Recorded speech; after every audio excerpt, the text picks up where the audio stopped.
but outside of that, all of the rooms are in relative proximity to each other. We'll make collaboration with their co-staff members easy. And they won't, that way no one feels like they're in an island during that transition year. So it should work out well. Okay, so moving on. Then this is, I won't spend a lot of time on this, but this identifies for you the phasing of the project and how we're going to work through the construction while it's a utilized building. And so a lot of this work happens during school year, or not during school year, during summers, and is needed really because the building is full, we need to accomplish most of that work during the summers, and that is the plan. Okay. Any questions on elementary school plans before I move on? The previous slide on the left-hand side, there's a row of 6th grade classrooms. Where does that go? So that is, there are 3 portables, six classrooms right parallel to the building on that west side of the building. Mm-hmm. Okay, yep. Mm-hmm.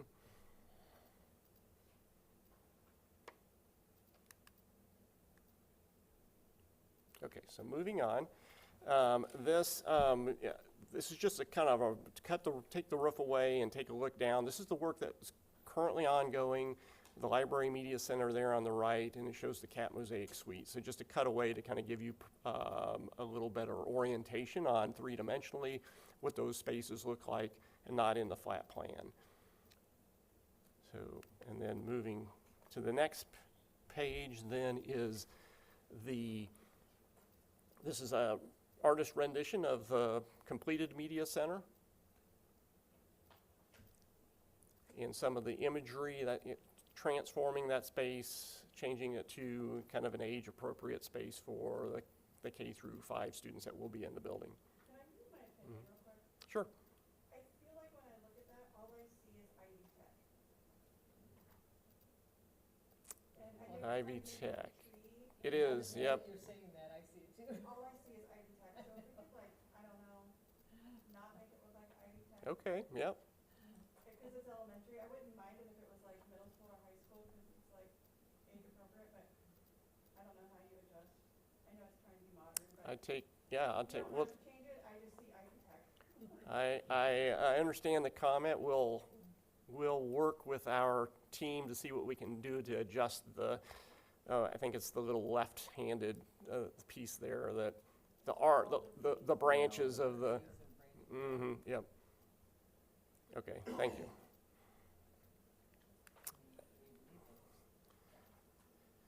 And then this is kind of where we're at. This photo was from probably about 2 weeks ago, so I'm sure it's progressed even further than what you see there, but you can see the if you kind of go back and forth between the two, the skylights at the upper left.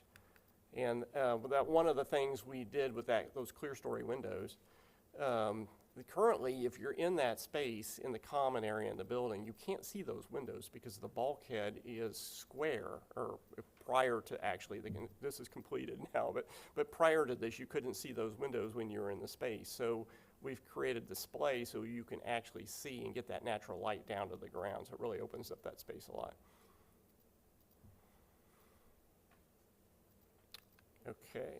Okay, so let's move on. That's progress on the inside for the elementary school. Moving on to Middle School East, or the current middle school. The name probably to be determined for sure, but we're calling it Middle School East just to separate it from the other middle school.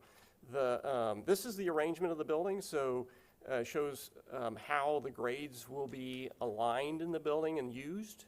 The blue represents areas that we have to do some reconfiguration. Of course, we're introducing 6th grade into the building, so we need to make sure we have the right numbers of rooms and the right configuration of rooms to support them. So there's some reconfiguration going on in the blue area, and that is the area that's designated for 6th grade. So you can see 6th grade is on, as we kind of mapped out the program for the building with Stacy.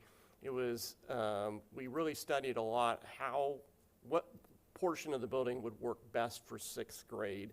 And so it's a big building. Sixth graders are going to have to get introduced into a lot of square footage that they're not used to having to navigate.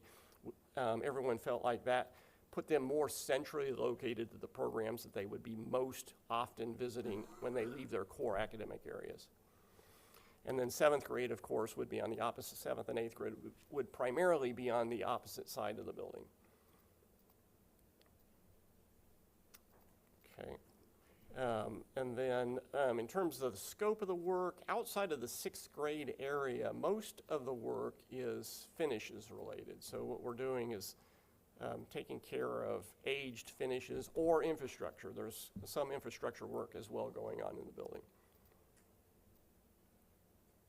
Okay, so and then moving on to the next page then is to indicate the difference of the phases and if the portions that are identified in orange and with the red boxes around them that is work that we bid previously, took to you for approval earlier this year and is in construction, either been completed or is in progress. And the blue portions of the building are yet to come. And that, again, as I mentioned, is primarily finishes outside of the sixth grade wing. And that work will occur over the course of a year starting next summer and working through the school year and completing in the summer of 2027. In this building, we will be able to do some phasing by using a block of classrooms that we built in the media center. You can see temporary classrooms there noted in the media center. Those rooms are temporary in the term of they're being used temporarily for classrooms for the 7th and 8th grade now, but they will remain afterwards because they are needed actually to support all of the programs for the building when the 6th, 7th, and 8th graders are in this facility.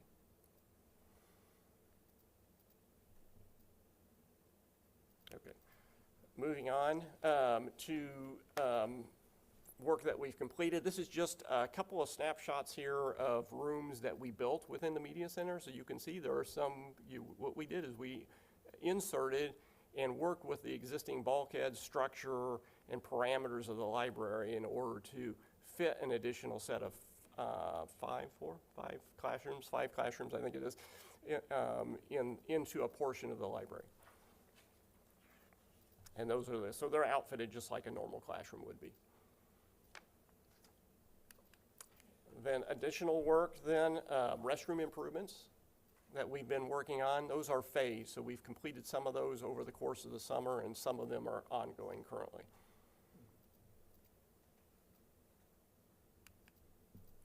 And then also to mention that we've made some hot water improvements. That facility had some issues with, I would call it, cross connections in the hot water system where cold water was inappropriately interconnected. There were some connections that was polluting, if you will, the hot water system. Our contracting team was able to identify all those over the summer and get those corrected, so you no longer have that problem. The biggest issue was it was impacting hot water to the kitchen, and you weren't able to maintain the temperatures in the kitchen that you need to. That's been corrected, so you can do that now, or you can maintain those temperatures in the kitchen area appropriately to meet your Board of Health requirements. And in addition to that, we did replace a dishwasher over the course of the summer as well that was failing and needed to be replaced. We've been chasing that hot water problem for years. Right. So thanks for that. Okay, I'll pause for just a second. Any questions before I move on to site on the middle school layout or any of the scope?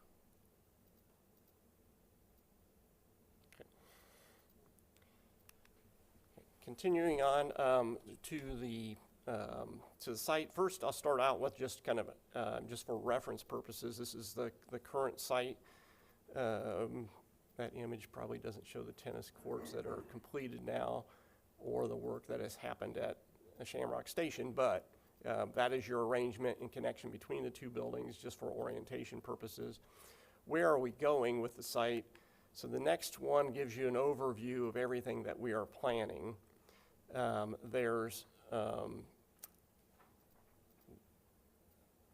focus on these kind of details here in a second where I have some enlargements, but just to just to give you an overview of the things that we need to address. One of the things that we talked a lot about is we need to make sure that we have good separation between the middle school circulation and the elementary school circulation, and can improve the conditions between those two facilities. One thing that's naturally going to happen when you make the transition between these two buildings from intermediate school to elementary and moving the sixth graders into the middle school is you're going to change the timing of the start times. And that's going to help immensely with the traffic flow. But even with that, though, we've really explored carefully with the team how can we make changes. And I'll share some of the details of that here in just a moment. But as you can see, there's a lot of change going on around the elementary school to support it as an elementary school. And then to a limited standpoint, then we're making some improvements to Middle School East. So I'll start off by sharing the phase 1 site work for the elementary school is the red dashed area just to the south of the building. That has been completed, and this is kind of a street view of that completed work. So that south side of the building is going to become the bus loading and unloading area eventually. It isn't being used that way this year, but it will be when it's in elementary school. And so it has now been set up to be able to support that. Buses are getting back there. They currently offload in the current bus parking between the two buildings. Can buses turn around in that area? Yes, they can. Yes, if it's not being used for a parking lot, there's a turnaround that will allow that to happen. And I'll share that here. I'll go to the next page here. This kind of helps show that a little bit more. So let's just take this right here is kind of like a cul-de-sac at the end that allows that bus turnaround to occur. So buses can pull in and pull back out from that side of the building. So so that will now allow students to access the building without having to navigate the large parking lot between the two buildings. And there's really no reason, since you'll be separated and coming at different times, you won't have to do the bus sharing that you're doing now that is important to support both of those facilities. So the other thing to point out here is we need to support parking. And so we're going to be providing expanded parking kind of in the back area where the portables are currently. That will be expanded, and you'll have a loop drive actually that will allow you to loop up and around the facility there. So that driveway connection is important to allow staff to navigate in and out of the parking lot and not have to worry about if they are coming during bus loading and loading times, or they have to leave early during bus loading. They're not going to have to intermix with that traffic. We're also introducing, I'll use this one here. We're also introducing a turnaround here so that you can have a kindergarten pickup and drop-off area. It'll actually be a K-1, kindergarten and first grade, because the kindergarten and first graders are on that side of the building. They'll walk in and be able to navigate directly into their classrooms from that side of the building if they're being dropped off by mom and dad. And then, of course, a lot of playground work happening here. So we're rebuilding the playground completely, creating an artificial turfed playground area so that we don't have to worry about dry weather or wet weather and the destruction of the natural turf in that area. So an artificial all-season play area, including hard play area and some hard court play area. So we're providing a lot of necessary play support for the students of the facility. And will that playground be similar to Cary Ridge, where it'll be accessible to all students, since you're going to have the Crosscat and Mosaic building? It will be. It'll have the entire playground will be accessible, and the playground design is still in progress. But what I anticipate is that we'll have appropriate equipment to allow for any special needs students to be able to have their own play equipment, but that will be interspersed within the playground, not isolated from it, interspersed in the playground. Are we losing any space on the playground, or is it going to be the same size it is? It'll actually be larger than what you have currently. So there'll be more playground area than you currently have.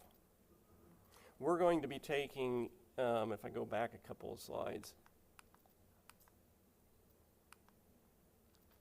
So So there's an underground detention area, right, or there's an above-grade detention area that's fenced right now.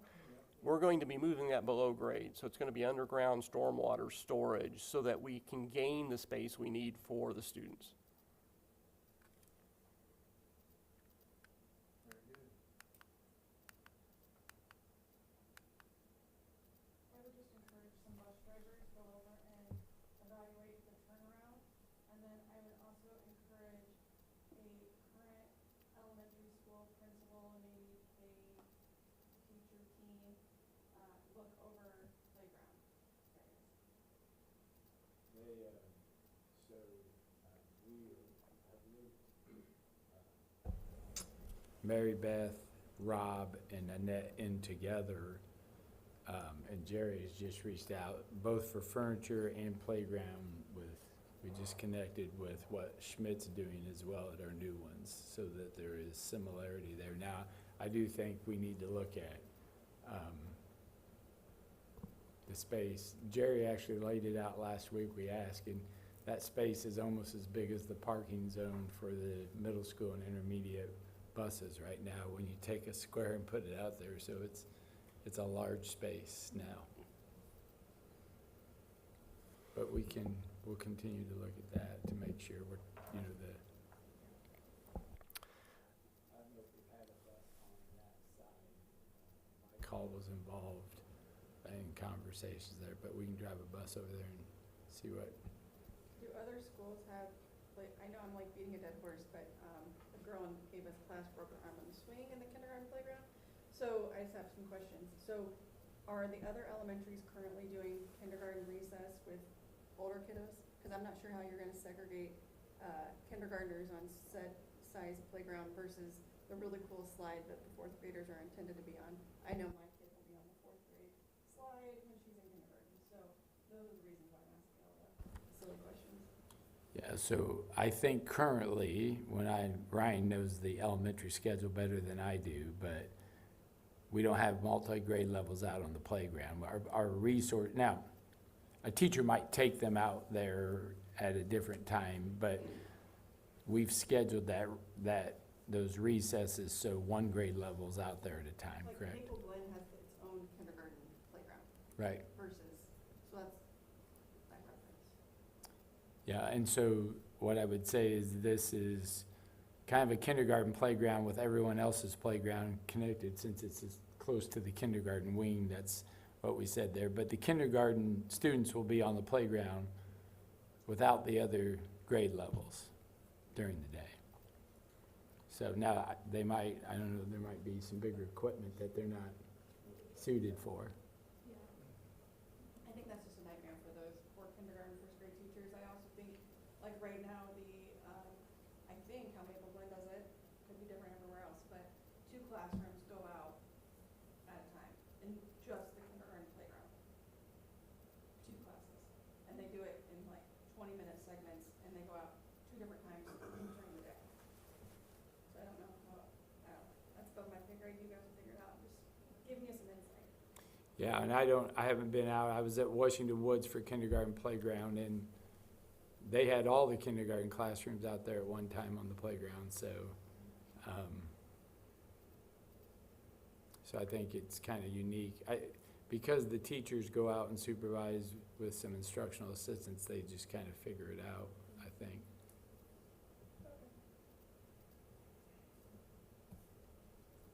But Ryan, you can talk about that with the principals, the elementary principals.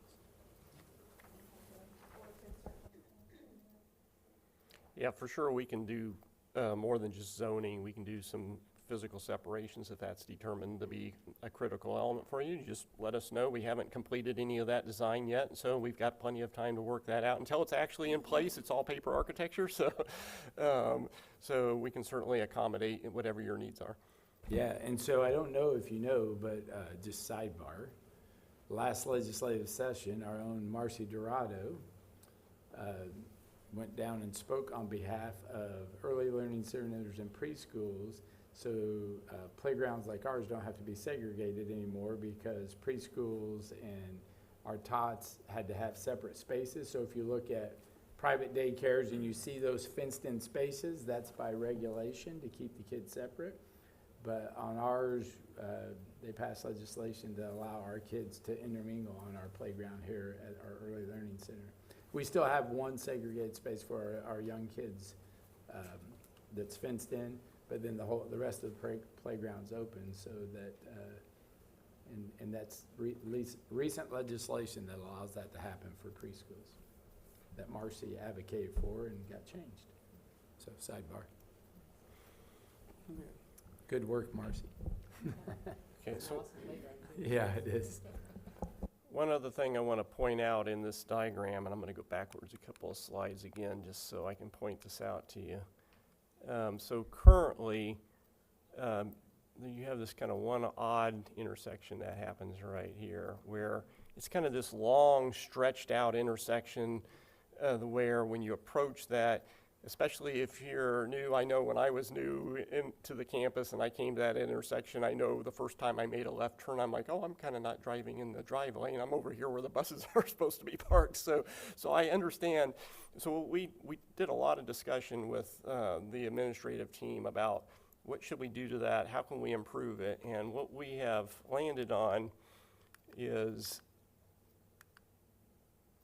working through a solution that really creates now two kind of separate intersections here, where you have an intersection kind of where the neighborhood outflows and the entrance to your parking lot and your drop-off lane on the main entrance side of the elementary school, and then stretch to Throat, because we're able to do that, because long-term we won't have 48 buses or whatever it is loading in that center anymore. So we can capture some green space and create a separator here and create a Throat where we create a second intersection here.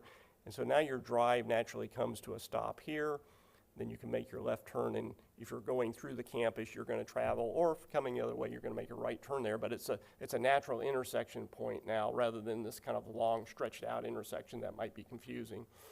And we think that will really help traffic flow and to create separate identities for both of the buildings, so you have a clearly defined elementary school side and a clearly defined middle school side.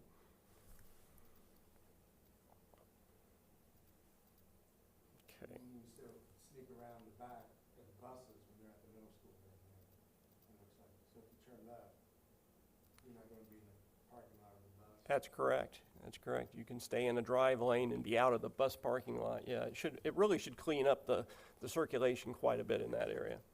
And make it, and for pedestrians too, now you're navigating natural crosswalks and not having to pass across, a sea of asphalt driveway to get from sidewalk to sidewalk.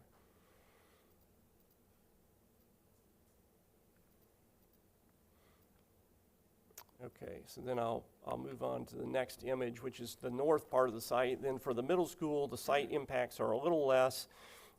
We are including where the old transportation used to be in a parking lot expansion. The idea there is that we would allow middle school staff to park there and free up parking on the north side of the building, so that if you have events occurring in Shamrock Station, that you have adequate parking kind of in that area. The other thing, and this is kind of a major deal, is we're going to take the bus entry point and exit point that is currently on Hoover Street. We're going to widen that Throat, but we're going to separate it from the parking lot, so that you no longer have, as the buses currently have to do, they kind of have to snake through the lot to reconnect to the drive and then loop through the campus driveway from there.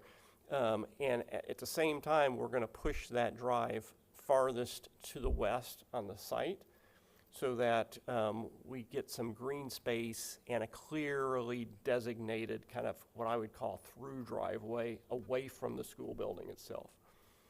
And potentially that might support future development in that area. Maybe there's some parking expansion or something that might be needed down long stream. It gives you some flexibility for development in that area if you need it.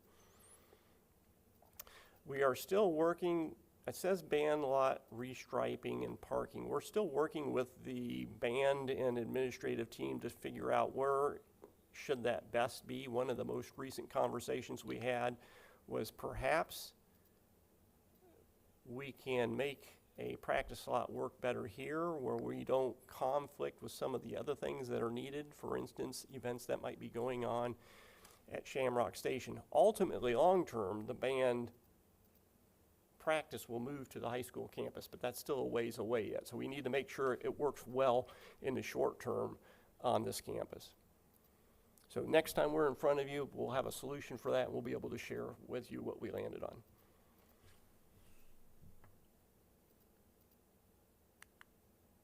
Okay, and that is, I'll call it a relatively quick kind of overview of the scope of work that we're planning for these two facilities. I didn't mention there's quite a bit of infrastructure work in both facilities that is needed to support just maintaining those facilities. There's some air handling units at the middle school that, if you know, there's some hipped roofs, kind of the pyramidal type roofs on that building. There's some air handlers tucked up inside those hips, and it's inaccessible for maintenance. So those are going to come down actually to mechanical rooms on the ground, and much easier for service long-term for the district.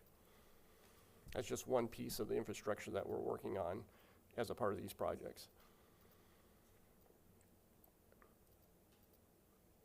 I'll open it up for any questions or comments from the board or the administration. It's very good, very thorough, thank you.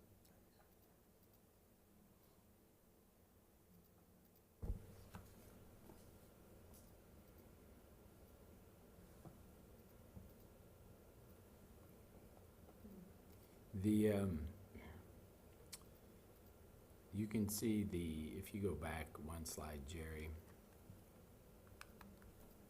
the gas pipeline, how it runs on this side of Hoover Street. They did instruct Jerry, correct, that they like roads to now cross at a 45, is that? They cross perpendicular to. Perpendicular, So if they don't like, you can build parking lots over, no problem. If you have a driveway, they prefer you cross perpendicular to the gas line. So that when we 90, are, you can 90. see where these throats are. We're trying to do that so that we comply with their requests. And we don't impact, we're not really working a whole lot over the top of the gas main with parking and drive adjustments. There is just a little bit, and so we still do have to coordinate with the gas company, and they have some requirements, legal requirements that we have to check the boxes on in order to do that work. And so we're working with the district to make sure that occurs at the appropriate time. So I just have a question. So the band you're saying is future going to relocate, but this Circle Drive that I see kind of to the left of the gas line, that's where their current like semis and box trailers are going? Is that what those three lines are?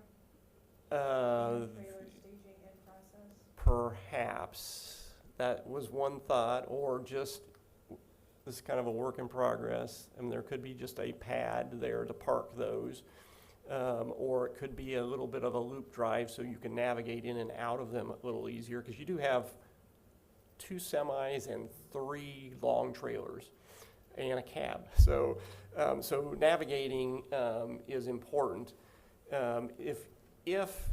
If ultimately band is not here and we are able to develop a good 80-yard kind of strip within this zone for them,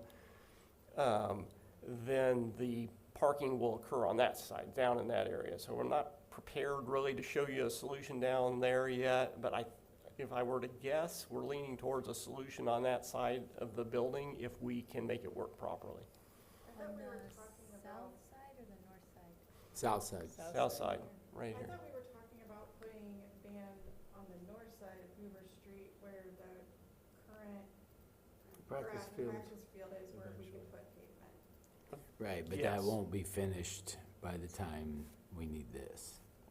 This is next summer. Why did it, I still don't understand why the trailers have to leave the current parking lot. They sit where that road is going for the buses to exit. They sit kind of on that end of the parking lot. That and we have- parking lot's getting shorter right there because it's. The drive. Yeah, the drive. I just would push them into the parking lot. And Right. keep them in the parking lot and still take up But- 6 places, which they're taking up 6 or But 7 now. you don't have enough space for the practice field then if you do that. Well, we don't want to push them over by Shamrock Station because we feel we'll need that parking, but that, if you see where it is, that parking lot on the north side is almost all needs to be utilized for them to practice. Now, you could maybe park it perpendicular with Hoover, park them perpendicular with Hoover, or parallel with Hoover up on the north side. So, I have another thought. These poor kiddos practice all afternoon and in that said parking space, then they wait for all of the field sports to get done and then they cross Hoover. They take all their equipment, all their things, lug it across with trucks, trailers, whatever, to get onto the field to practice their routines. Why wouldn't we try to be creative and find space on the north side of the high school where the old facilities or the old tennis courts, like why do we still make them use that space?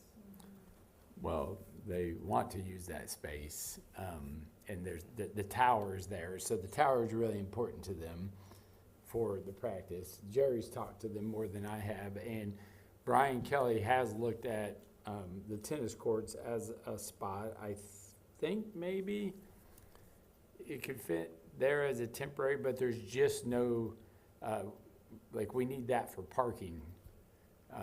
And so for student parking, I think we're just gonna stripe it and let students park on it eventually. So, I mean, I think this is what you're working to find a solution where they go. The reason we wanted to go to the south side in that bus zone is it gets them away from Shamrock Station, also gets them close to the middle school so they can go inside, use the restrooms, the middle school, get cool air. So it does fit a little bit. Obviously, long-term, we want them north. However, as we grow, I'm not sure we have space on the north campus either. So that's part of what we're doing on the master planning as well. so does it have to be like a parking lot, or could it be a grass field like they practice on where that swell is that doesn't get wet during the summer and stuff like that? Can we make that a temporary one until we find a better home? I don't know. There were Union and, Again, Except you don't want anybody twisting a name calling a little, I Yeah. mean, you want it to I don't nice and think they're level. asking to, I mean, if you're asking for something, they would like their own turf field right. outside. I don't think they are asking to be relocated from that space, except we need, like, when we do the site work, we're interfering with that practice area. So we are looking for a temporary location to do that. Can you show again the circular drive to the northwest, the sole purpose of that, oh, sorry, further north, where the staging area is, Left of the band tower. next to the band tower? Are buses planned to loop around that during No. drop-off? No. No, that was one of our site designer's suggestions about maybe you could park in a loop and allow them to kind of pull through and not have to worry about backing into spaces and things like that. So That's the trick. it was a suggestion just to try to navigate. It's less pavement if we just provide a kind of a rectangular pad, but it's a little harder to maneuver in and out because you'll have to back trailers in, that type of thing. So, so we haven't landed on the solution. These are kind of just suggestions right now until we really need to work with the high school band, Band. music team, Yeah. yeah, band team to get the right solution for them because they have to be able to work it. I mean, just things like storm sewer drains and the levelness of the pavement is important for them so they can navigate their, they have to do their formations and run their programs and they can't be doing that on And even, pavement that's kind of working up and down, right, exactly. So we have to pay attention to those type of things too. The, yeah, and all their storage is in those trailers. Sure. So wherever they go, the trailers need to go, And the kids just carry whatever equipment they need, right? and the props are in the storage. Yeah, but I think if they pull it out It's there, the parking lot at the, at the auditorium. it has islands in it. Mm. See, we have a, what do we call it? That allows us not to have a variance.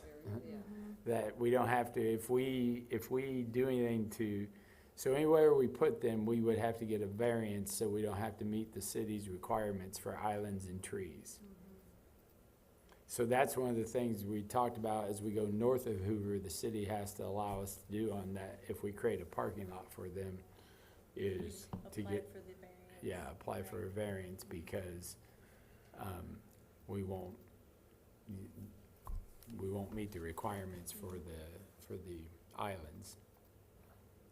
So this one, we're not trying to improve, so we don't have to worry about it, because if it's as is, then it can stay, but if we make improvements, now, they'll give us a variance, they've said that,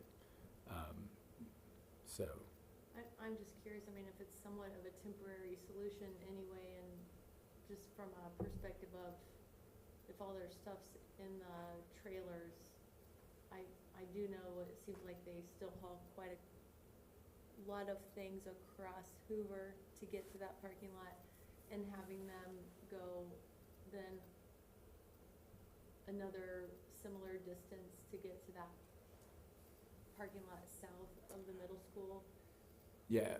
If that circular drive could be delayed, could that, what is current green space, be temporarily Parking. suited for, well, if we can put pavement, if we can put asphalt over the Pipeline. gas line, Could it just be a straight line running along the left side of the gas line so they can like go all the way in and out instead of it making it circular? or even just for the temporary These- time, These are like semis, and that's like a tough turn. and I put the feel like semis somewhere else. Make that their practice bus. space, and position the semis, Yeah, I think that's why, nearby, but I think that's why Andrew and the band people need need to, to weigh in. yeah, because they're gonna be the ones Mhm. driving the semis and backing them up. Could you not bring the parking lot toward the school, where all that green space is, Yeah, and right give them that there. 80, yeah? Yeah, make that Give- the temporary Make that a location. temporary location for the semis and for their practice field, so they don't have to go to the east. I think it just needs to be a straight line in and out for those. I think it's a parent that has their CDL that drives the Yeah, trailer. I can check with them, but no, that's typically what they do. Again, I don't think since we've talked last time, we've looped Andrew into this conversation. He knows we need to, so. Yeah, Yeah. And this isn't the final solution. No. Like we know I we mean, need that's, to I think, find what one. I think everybody's that would doing be is helpful for brainstorming. that conversation if you had an emblem of the size of asphalt area they needed. And it kind of looks like it would fit there if it were just all asphalt over the gas line and temporarily do away with the circular drive so that you could get the level space they need. And then perhaps in this what it would be, southwest corner, position the trailers. I don't think He could the, visually see if it fits, and maybe if you could prove that it does or doesn't fit, it would be I don't- helpful to the conversation with him. yeah, I don't think when you try to put a practice field in that space, the football field fits. Yeah, so. you Yeah, wouldn't it want- did not fit when you factor in the drive that has to go parallel to it. So I don't think it'll fit there. I mean, it's a tough solution to solve because there's a lot of competing interests in that area. Well, and I wasn't so Yeah, much meaning yeah. a full practice field, but just the space that the band utilizes. Because correct me if I'm wrong, but they don't necessarily use a complete It's like football 80 field. yards. They're not using end zones, they're not using. Right, they need 80, what they relayed to us is they'd like 80 yards by a football field width, and that would be their kind of usable zone. Then they have a certain requirement for, I'll call it the pit, but all the percussion and things that Sure. line up in front, and then the tower then is Right. yet in behind that, so they can get a center view on all the 40 foot formations. off. Yeah. So- 40 Yeah. foot That off the gets- pit, Yes. That gets pretty deep then. yeah. Or wide, I guess, in Mhm. this. 'cause Yeah, it- we haven't solved the problem. Yeah, right. In the design on the north side, Mm-hmm. the tower is actually on the turf field, so it doesn't work very well. Because of the It's like density. right on the Yeah, sideline. Yeah, So, actually, Yeah, what it's I would say is challenging. we're trying to put too much stuff on that space. right, yeah, for sure. And so, and then Fred looked at the other side, but they won't let us put it on the 31 side, which is the front yard. Right, Jerry? Right. Yeah, so the city will not give us a variance, nor do I think we're in a easement as well, that they won't give us. I don't know who owns that easement, but, so then the tower has to come on, I'll call it the school side or the east side on the north side, so it doesn't work very well. And this tower, with where the parking lot currently is, it's hard to get the tower where it needs to be with the pipeline, because you cannot put the tower over the pipeline. So it's gotta be centered, and as you can see, the pipeline on that parking lot is almost running through the center of the field. Is that correct? I mean, I'm That trying to is- remember that is all the correct, all the yes. conversations of trying to move that around. I will say to you, the thing that we didn't mention that I want to, is if you go to the old transportation or the northeast side, we are going to remove the portable where Shamrock Connections was, and they are going to look at, is there a possibility to add some roadside parking along that drive to help and create, I don't know if we 10 can. or 12 spots anyway. Yeah, I don't know if we can cut a path through that ravine. It's pretty, Isn't there one already where the kids have made a natural one? it- Yeah, it- that goes to Isabel's. yeah, so, but you could get to Isabel's path, which then comes up, which you can kind of see that you could get to the backside if you're Mhm. down in that parking lot. But the difference in the level of the ground or the, I think you would just like make a asphalt path, like similar to the cut path that's out at Grand Park between the forest of field sports and turf sports. Yeah, That's little what you're creek. saying, you're trying to get people to park in the 71 spots potentially and use Shamrock Station, John? yeah, well, and that whole road, like we're trying to widen that whole road and pick up some parking. That might just be where the middle school staff parks, and then we free up the front parking lot so Shamrock Station can use that as well. But if there's a big event, you're probably gonna need all of that. Can we get some award for the modular that we got the most use out of any? Right. Oh my Yeah. gosh. Wasn't it like a Ever. check, It was Transpo. It was a health clinic? Health Yeah. clinic. Yeah, it's been there forever. It's definitely Yeah, earned its keep. maximizing the space for sure. Yeah. Well, you'll keep working the band practice area issue, and you'll talk with Alicia and Andrew to see, and then as we head in, as we approach, I believe the plan right now is before we ask for approval in December, is to have another work session or regular session presentation where you can go through one last time, everything, ask questions, and then you'll get final pricing and get approved in December, correct? That is correct. So we would do a preview before we'd ask for approval. That way, the December meeting would be more of a formality. And the bulk of the discussion like we're having tonight would occur at a work session prior. Okay, thank you.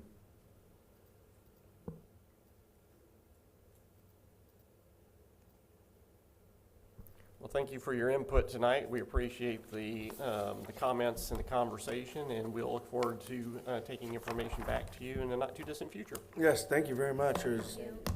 productive. You got food for thought, for sure.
Do you need to put it?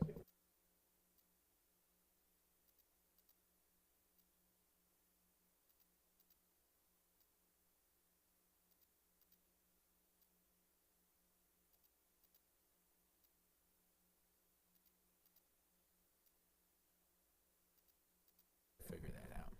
Okay, we're gonna keep, going. The other item we wanted to just talk about, this evening is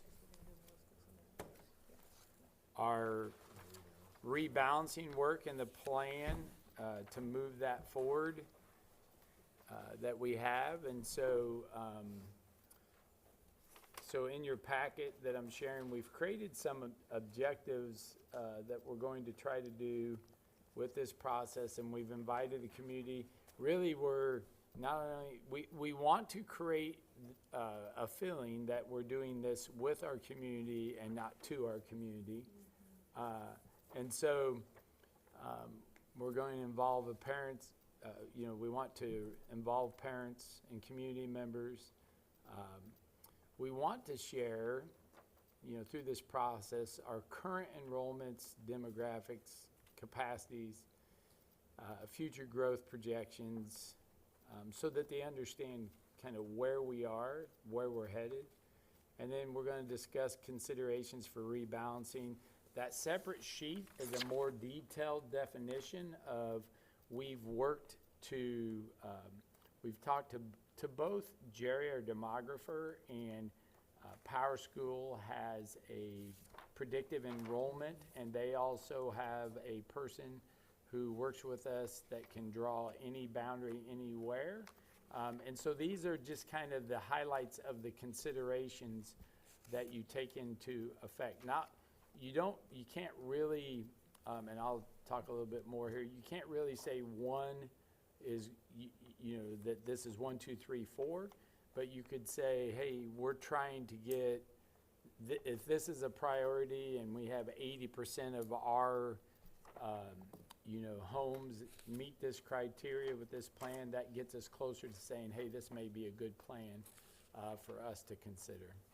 And then ultimately, we want this committee to provide an option or two to the board, probably two, with a recommendation for you. We want it by November 7th, but the board member meeting is actually the 11th, but that would give you time to review it. Through this process, we would ask that, if possible, 2 board members are present each time. That's kind of one of the things. If we go beyond 2, we have to post it, and then we also have to live stream it. Our plan is to just record it at this point. And so, we'll just keep going here. We've set 6 straight meeting dates from 6:30 to 8. We actually, if you ask how, we were trying to, we didn't have enough time to set monthly meetings with where we are. We have a demographic study that's being updated as we speak. And so we also utilize, Chris and Ryan went and talked to Avon. Paula, Dr. Kaiser and I did that prior, or last year. This actually process is a award-winning process. They submitted and received national recognition for this process. So we're trying to replicate that process that was nationally recognized. And so we're going to start out meeting at the middle school. We may shift to Shamrock Station if that space gets completed. They currently don't have projection capabilities. The screens are back ordered, so we'll go to the LGI. There are the dates, and then again, we're looking for approval on November 11th. That would then allow us to communicate with families and let Dr. Baldwin begin the work of rebalancing our teachers and staff, which will have to happen.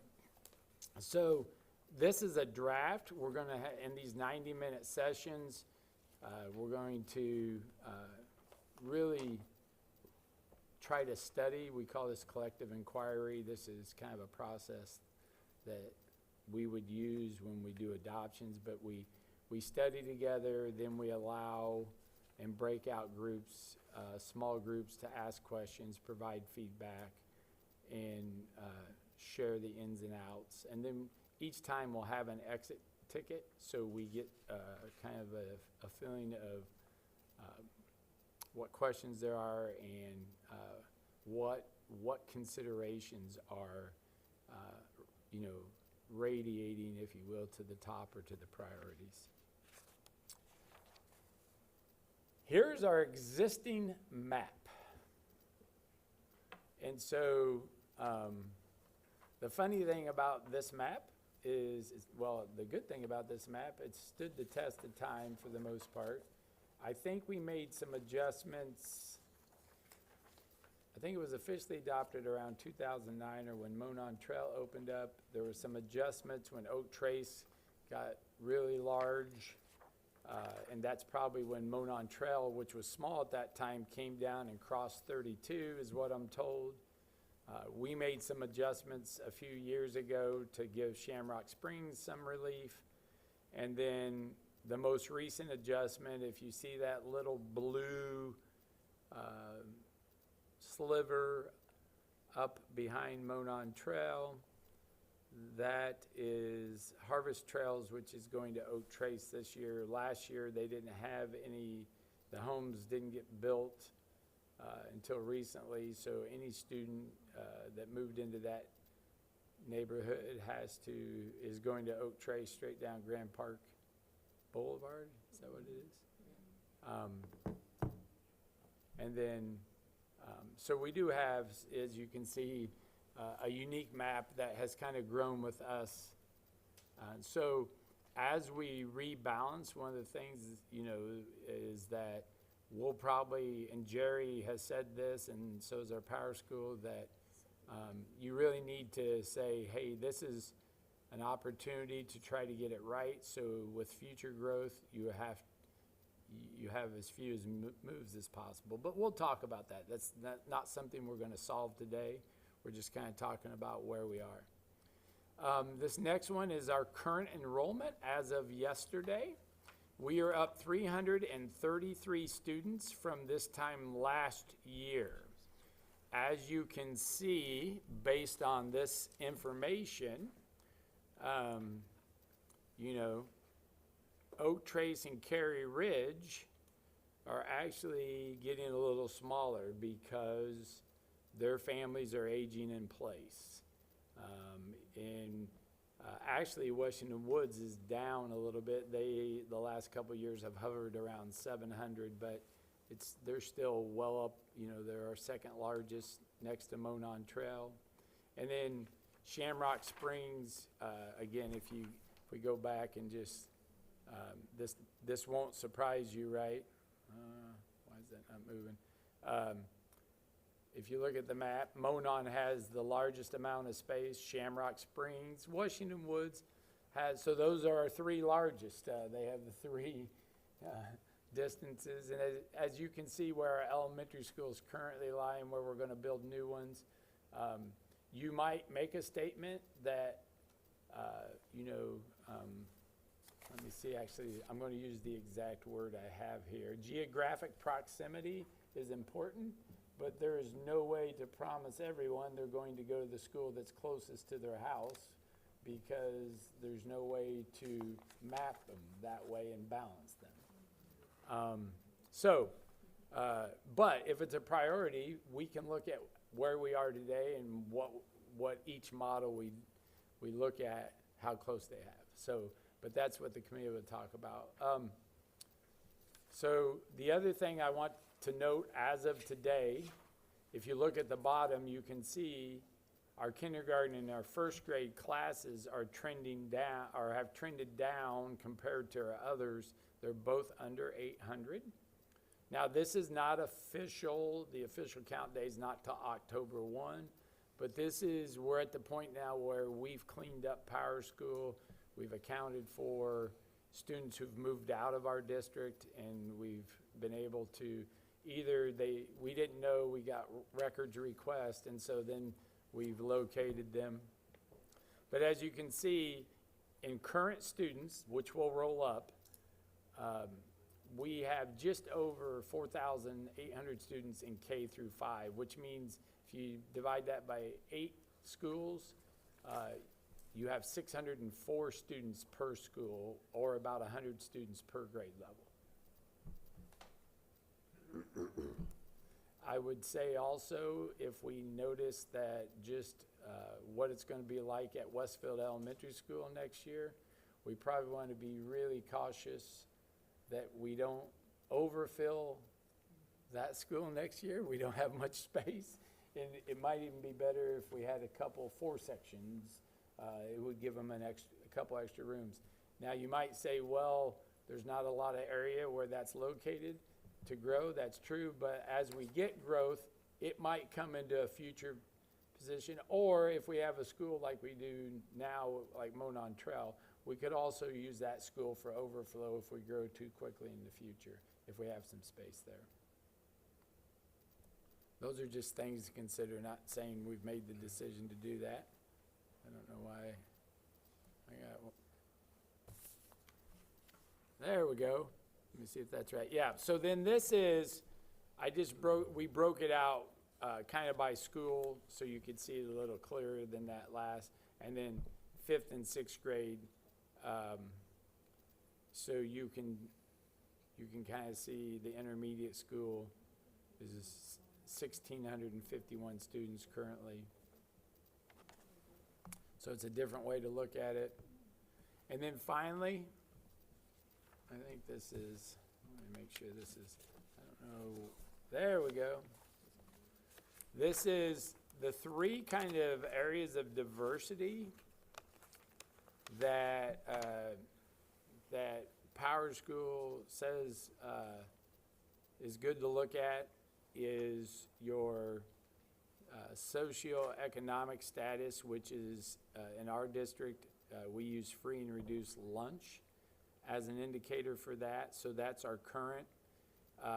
And then our racial diversity. So what we're using is, and again, this is what was suggested to us, the easiest way is to say what's the number of students, white students, and then everyone else is in a category. And so that's diverse. And then finally, your percent of students with IEP. What we learned with this is last year, Monon Trail was at 30% with their free and reduced. And as they've grown, they are at 25. Well, it's not a clear indicator because they have more students, free and reduced students, than any school. It's just because they have more students, and as they've grown, just like we have a special program at Oak Trace, so their number of students, and it's our smallest school, so that special program, the percent of students with an IEP looks a little higher than others. So we should probably look at percents and number of students as well as something that we can do behind the scenes. One thing I do want to go on the demographic piece that we were in our study is federal guidelines from our Department of Justice recommends a range for your SES of about 15% or your diversity. So we are currently, if you look at ours, right, Shamrock Springs has the smallest, and then Washington Woods is at 20. So we're right at 20%. So if through this process we can tighten that up a little bit, that would be good, right? That would be, and there's actually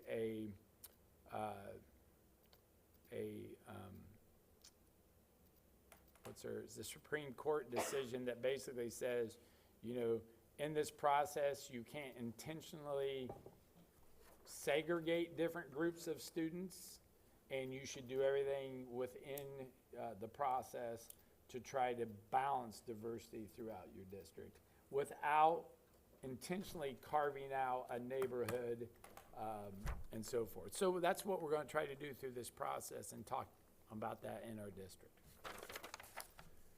I think the last slide then I have is I just summarized what's on your sheet. Here are some kind of the considerations. Again, we haven't ranked these. I think through the process, we will have the committee talk about what these are and if they're important to us. Would you say that again, the 15% from the Department of Justice was for what range, what category? Well, they say for. Recommended. Yeah, recommended for your socioeconomic status, so free and reduced, but basically they say you can apply that to any diversity category that you're using, but the socioeconomic status based on, they provide Title I funding and so forth, that you shouldn't intentionally try to overload one school to get Title I resources in that school. You should try to go through it for a balanced approach, which they have defined as a range of 15. So for us, if you say it's 20, if our average is 20, here I can go back and tell you, in our elementary schools, do we Berry Ridge and Wilmot Trail are over and Woods. yeah, so, but our district total, let's just go with that, because we have a caveat. But the 20%, let's call it 20. So you'd want to have your range somewhere between 12 and a half and 27 and a half, right? Did I do that right? Is that 15? And so that's what but if through the process, right, like we're going to use a collaborative process, if you can't get there with natural boundaries, you should do the best you can do based on your district, right? So you shouldn't force the issue is what we're saying. Ultimately, if someone were to challenge this in, let's say, the court of law, we would want to be able to say we did everything we could to meet the requirements, but this was a community effort and we did the best we could. So, just to make sure I'm tracking with you, and if we were only looking at the free and reduced, and we Right. wanted that to be in that range, so we would want to shift from Monon Trail and Washington Woods and put more, like increase the percentage, if you will, at Shamrock Springs, Oak Trace, Maple Glen. Yeah, and I would say on these numbers currently, right, the two areas you would try to, well, actually at 20%, Monon Trail would fall in the range here, but if you could do that, and then Washington Woods just outside, the other piece that we haven't talked about that I think we need to is we'll be looking at feeder schools. We don't have that in here. And sometimes it might be better to say in the end, let's balance the two middle schools. That might be more critical than working to get all our elementaries So work balanced, backwards. just the way we're laid out, Rebecca right? had a good question, sidebar. She said, should we take the fifth graders currently and dump them back into their home elementaries to figure out where your percentage would be? Oh, yeah. If we knew that breakdown. Yeah, and so one of the reasons I think and I don't know, Ryan's talked to Zach from Power School more, is we know this fifth grade's moving up, right? So, but we could certainly do that. Now, I'm going to give you a caveat that is just going to just make everybody smile, is none of the free and reduced numbers are official. The state's system transferred over, and everything that's in Power School that we pulled out has an asterisk by it because there's a 30-day window to get numbers officially approved. And so these are all based on the applications last school year, not this school year, because So it's all this subject year's to school year has not been uploaded because the state had trouble with their system, and so we don't know when we're going to get that new data. So this is old data, which is frustrating, but it's the best data we have. If we go back a couple of slides then where we have the enrollment per, we are using, maybe even one more, Yeah, I'm trying not to move too Yeah, quickly. There okay, you go. So the current K through 4 on this slide will be the 1 through 5 being rebalanced. For 26. And it's the incoming kindergartners that we have no data on whatsoever, really, okay. And so one of the things we have talked about as Jerry works to do his demographic study is to try to give us a projection on kindergarten students that he wants to have done by November. So, but we're hoping to get a preliminary look at that from him to use. And that data really is going to be based off of two things: birth rates and new home builds. And he told us 2 Fridays ago that we need 600 to 700 new home builds to maintain our current enrollment. And Greg and I learned this morning at the county superintendent's meeting is that we are the only Hamilton County district that is up students. Everyone else lost students this year. And Zionsville's up 12 students. Lebanon lost students. Wow. Yeah, Lebanon's gonna, And they all attribute that to birth rates, People moving to And- Westfield? Oh. birth rates and not enough new home starts. Do we know what our new home permits are? We do. And they're down. They're So under we're 600? Yeah, We're we're under right the now, 600 to but 700 we the need. last, I gotta go back and pull it up, but I know that over the last, I think, 4 or 5 months, we're under 100. And Jerry brought that up. That was the first time that he was seeing We, several years that Yeah, we were down but we've, below I mean, 100. we're trending about 700, Yeah. I think, but we've gone over 1,000 the last couple of years. yeah.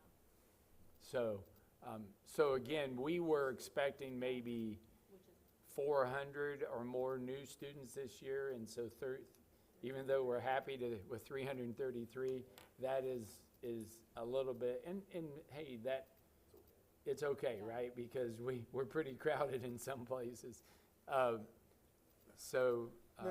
the city talked about when they build the apartments, they build them nice enough that they don't have families with kids going into there. Can we figure out how many families actually live in apartments? So that, because that's why they put them in TIF districts and everything else. My experience tells me those apartments are going to start having more kids in them.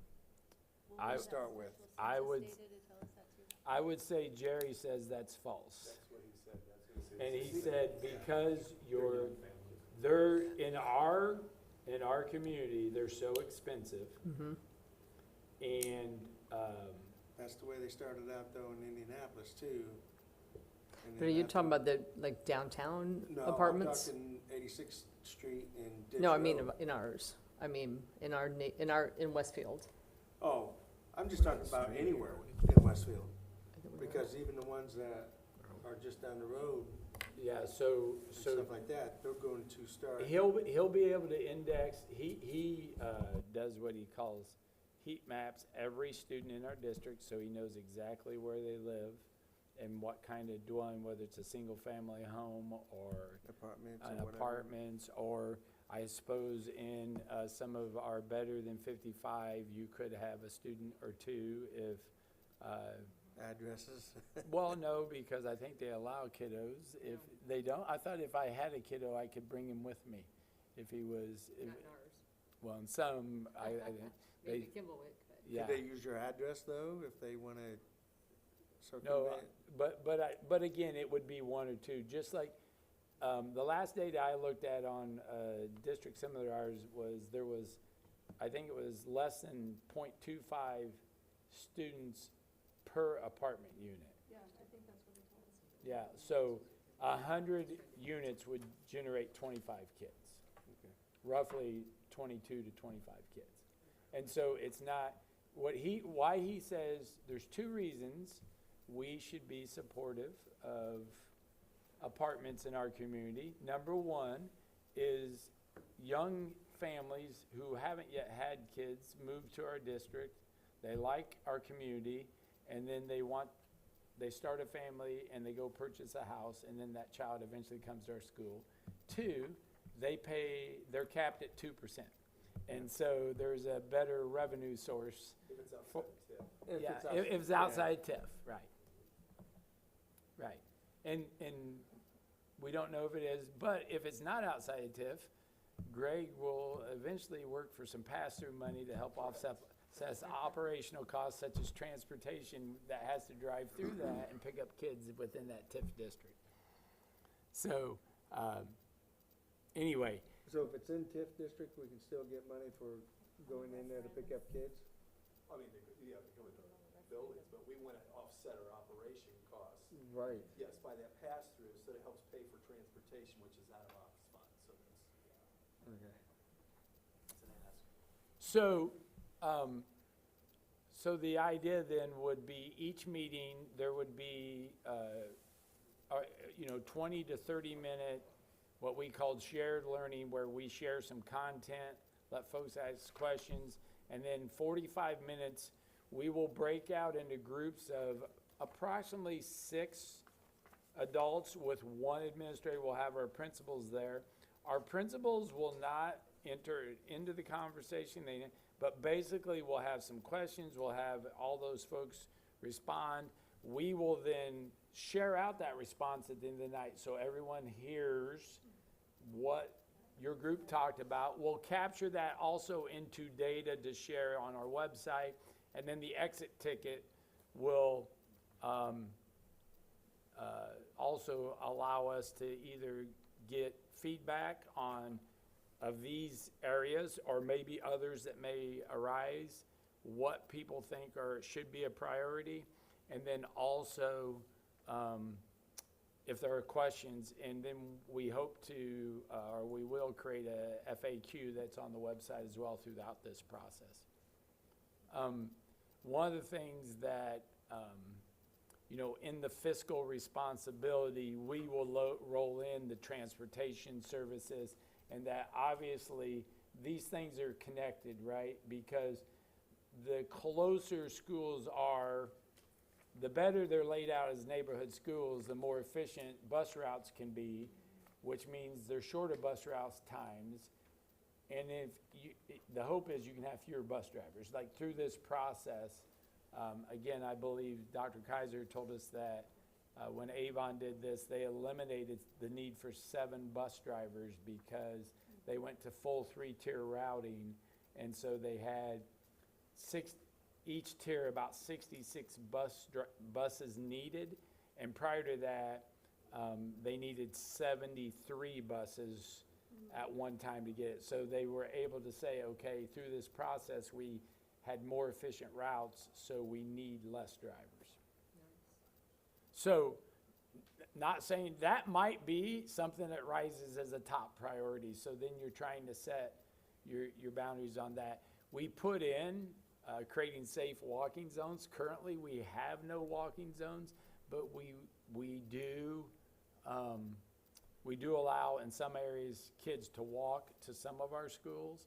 We know our city's trying to make Golf carts? well, that's not what they say, Mike. They say they want a connected city with pass and parks and schools and other amenities. So, but that might not be something that rises to the top, but we thought we needed to put that in there. What we did find out is there are some school districts that have put in walk zones to make transportation more efficient. Not saying that kids are walking, they might just be riding with their parents, right? So, but the fact of the matter is, there are some districts. So we want to know how our folks in this group feel about this. And then ultimately, as we reach out, we will try to survey, I think, if possible, our community as whole as we share this information out to see if there's any feedback we're missing. Ultimately, we're trying to build up not only some, this collaborative culture, but some advocates for us to understand what we are doing, the challenges we are facing as a growing district, in how we plan to move forward. The comp plan for the city will be out by the end of the year. So we'll have a better understanding. The special census, I think information may not come out to the beginning of next year, and then our updated demographic study will give us a pretty good snapshot of where we are and hopefully help us plan for the near future. With that, I don't know, Ryan, if I missed anything, if you want to add anything. No, the only thing I would say is the only variable I don't know if I saw up there, was on this is not just, school capacity or geographic proximity, but which, so Dr. Raven talked about the demographic study that will get, kind of telling us where the growth's gonna be, but obviously then trying our best to estimate which are gonna be the next, where is the growth gonna be, so then, like, those schools may have to start off a little bit smaller, so they grow into their full capacity over the next 3 to 4 years. We wanna, I wanna say, we'll probably use a best estimate at that, because obviously we don't wanna have, in a year from now, one school, 200, more kids than another. Unfortunately, that's usually, in my experience, that's still a little bit of an estimate, but you can at least get a pretty good idea. And I would just say, like, obviously, I think we all know northwest is really kind of where we're expecting maybe some most growth. So I would say Midland and Monon will probably be the two, and maybe Westville Elementary School, that we'll have to be maybe a little more careful about starting at full capacity. But that'll be information we'll continue to learn as we go through this process. One of the things that I'm trying to get is a snapshot map that and if I can get it by Friday, of our district with our current K through 5 little dots, so you can see in the township where the dots represent where the majority of our kids are right now. And again, one of the things Jerry tells us, we're very young old district, and what that means is there are several empty nesters in their 50s, and traditionally they don't sell their homes until they get closer to their late 60s or even early 70s. And so we will have a lot of folks, which Westfield's a great place to live, age in place. And so that shift, those dots will move to where the new homes are over time. And so we'll have to manage that shift in our district. It's not that we won't have kids in, but that's kind of what I think you've seen a little bit. When I arrived a little over 4 years ago, Cary Ridge was one of our largest schools and a Title I school, and now they're one of our smaller schools, and they no longer have the Title I status. And part of that is because of shifts.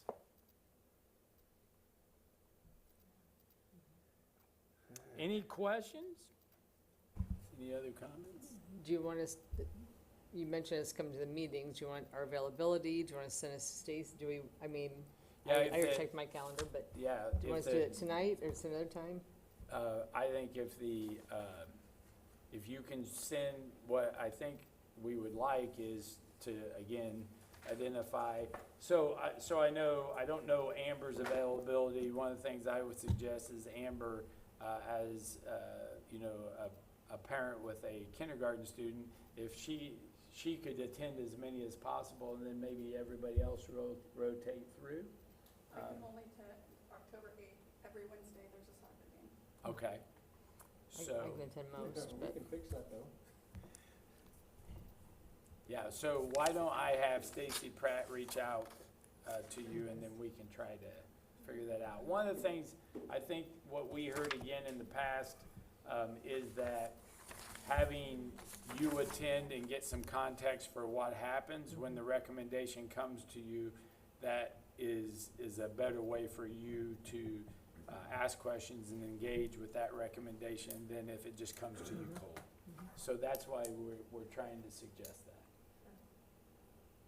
that. We will record all these, and so folks will be able to watch those, and again, we understand some folks involved, something might come up. We're asking them to try to make all 6 meetings, but if something comes up, they'll just have a little bit of homework that they'll have to do, what's the content. We won't record all the conversations. We will record then the share out at the end as well, so everybody hears those comments. I think, we believe that's really important. Very good. Yes.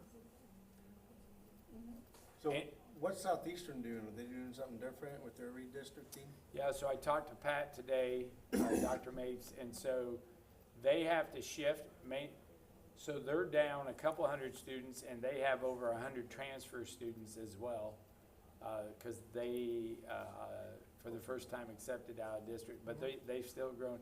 And because of the shifting in their enrollment, they are doing a rebalancing, but it's not due to growth, it's due to aging in place. So he said they kind of need to shift the whole district to Like get a the quarter of a kids. turn? And he said they have, there's some places where there'll be some tough conversations that have been in a certain school for a long time, that they're gonna have to shift just the way their enrollment's shifting across the district. So, again, most of his transfer students, we kind of and we can get this data, by the way, it's public, but did not come from Hamilton County, they came from Marion County. Lawrence. Yeah, Lawrence, and Mount Vernon, so, Really? yeah, Mount That Vernon, they makes got about, sense, yeah. they got about 50 students from Mount Vernon, I figured they'd lose kids to Mount Vernon. so, Probably depends on what you're looking for. Yeah, so, okay. that's all we have at this time. Chris, you're hiring everybody, right? Just moving people around. I mean, you've already, Oh, with 2 middle schools?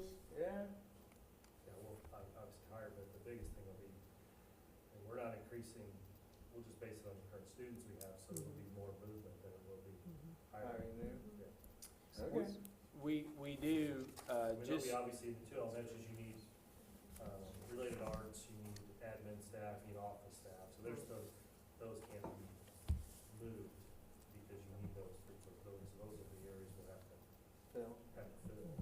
And there'll be gaps, obviously, that there will be, they're all settled down, but the biggest thing will be, you have two buildings to fill with K through, in one building, K through 4, Western Elementary, there'll be a team of 5th grade teachers will stay there. And then those 5th grade teachers will have to be dispersed, and then K through 4 will have to be moved to those other buildings, because, we're just moving students. So we'll use our same ratios that we have. So if they, So we should. 100 kids, and we say our max is 25, and that's 14, just use the math and figure it out as best we can. Right. Sounds easier than it's gonna be. Yeah, that would be a big part of it. And I've got a survey that I've put together that they'll fill out with their preferences, and Okay. just do our best to try to get. And they know who the principals are in those buildings?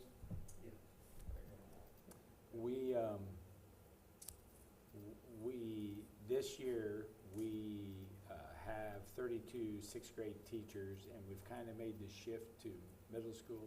So next year, when we go through this rebalancing, we will be able to identify which 16 teachers are going to go to one middle school and which 16 are going to go to the other, and then try to group in that maze you saw with performance services. Here are the teachers going to the new middle school, here are the ones staying at the current middle school. So even though they won't have the same teachers, they'll be with the kids they're gonna be with to move to those 2 middle schools. Right. And that's one of the reasons we made the shift. We went ahead this year and hired the teachers to make the shift to more of a middle school programming for 6th grade. It'd be good face recognition for the kids too. Yeah. Yeah, Oh, so so they'll have that's- they'll have an adult there that they, Recognize Yeah, or they see. know. Yep. Yeah. so then the plan for that would be is that group will be the last group, because that will be the easiest group to maneuver. Their preference is, do you wanna stay at your current building, or do you wanna go to the middle school? Yeah, so. All right, anything else? Go to Just off the either middle subject, school, oh, you can choose. I was gonna say, if they stay at the Different The subject. original, Which middle school do you want to go to? yeah, it's gonna be new sooner or later, but. Just a different subject, but is our calendar committee reconvening now Yep. that Liv changed? Yeah, date? so, just real quick, we can talk about that since you brought it up, I have it on the calendar. So, what we had done is, not start, we weren't planning to start, students till after that. So basically, the recommendation the calendar committee will look at is adjusting teacher days. We will have one less student day because we'll continue to start students on Tuesday. They'll go Tuesday, Wednesday, Thursday, be off Friday, then come back for a full week. And the recommendation is going to be, with everything going on, that if you remember, we gave one of the PD days back instructionally. We're just gonna take that back and make it a PD day, put it in the first week, and give it to teachers in room setup with all this stuff going on, right? It's gonna be, but we'll lay that out. Stacy's actually laid it out. We just need to send it to the committee, Did you see all the complaints on the Facebook? Oh, yeah. about, They went both ways, I mean. That it does, about not having school yeah. on that day and everything else. But why would we wanna put out 80 buses? Because they We get done couldn't, Monday. we couldn't have done We it. can't. couldn't have operated a normal school day. No, I agree wholeheartedly, but, And I think in terms of all that was going on, it was better just to call it a total day off than to try to have, try to do. anything, learning yeah. and things like that. It just- Yeah, we don't We need to couldn't do have anything. operated. And I don't think they understood that we still have 180 days. Right. It's just we moved that day somewhere else. Yeah, so that's whether it's our teachers that go 184 days and our students, that we choose where those days are in a Right. calendar, and we've always had 3-day weekends built in or things like that. Right. There's I holiday weekends. acknowledge that, like, for parents who are working, and if that's an inconvenience, no doubt about it. But operationally, they started setting up earlier that week and closed Cox Avenue, which created us some issues, Oh, for just busing. for busing there. We worked it out. Yeah. We worked it out, but then when Tomlinson was all the way closed, it was just,